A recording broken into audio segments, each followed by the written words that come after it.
broken bones.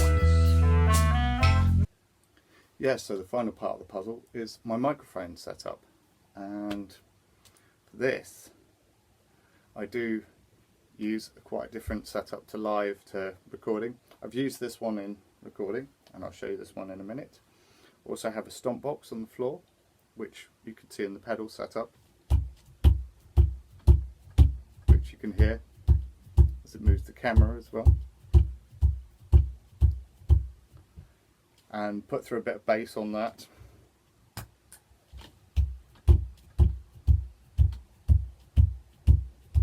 Makes a bit of a bass drum sound. It's just a bit of wood with a pickup and some wires in it. Goes into the PA usually.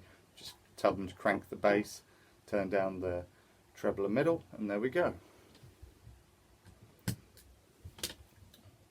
yeah, so the microphones. So live I usually use my own mic, which used to be an SM58, but I left it somewhere in Leipzig, so I now use a Behringer version of a 58 because they're slightly cheaper, and if I lose it I won't be so distraught at losing a bit more of an expensive microphone. But I've managed to keep hold of this one for a while. It's not quite as durable as the 58, but sound wise isn't that far off. For live it works. Mic check, mic check. That's just going through the amplifier at the moment rather than the PA, but just amplifies my voice. So we put a bit of reverb on there. Reverb. I tend to use a plate reverb or a spring reverb on my voice. Not so dramatic as that live, but something similar to that. This other microphone here, which you can see, is a Green Bullet by Shure, and it's a harmonic microphone. I have the gain control turned right up, so it gives this nice distorted sound. So, mic check, yeah, microphone, yeah, these broken bones, these lies were told.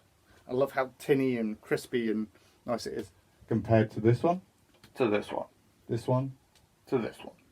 So there's a pretty awesome little mic setup there.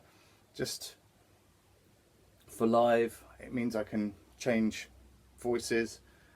And I have the mic stand at a very funny angle, and the reason why I do this, and a lot of people ask me why I do this weird arc on the mic stand, is because it's actually really easy to then look down at your fretboard so you can see how you're playing. So if I get the guitar here, you can look down and you can,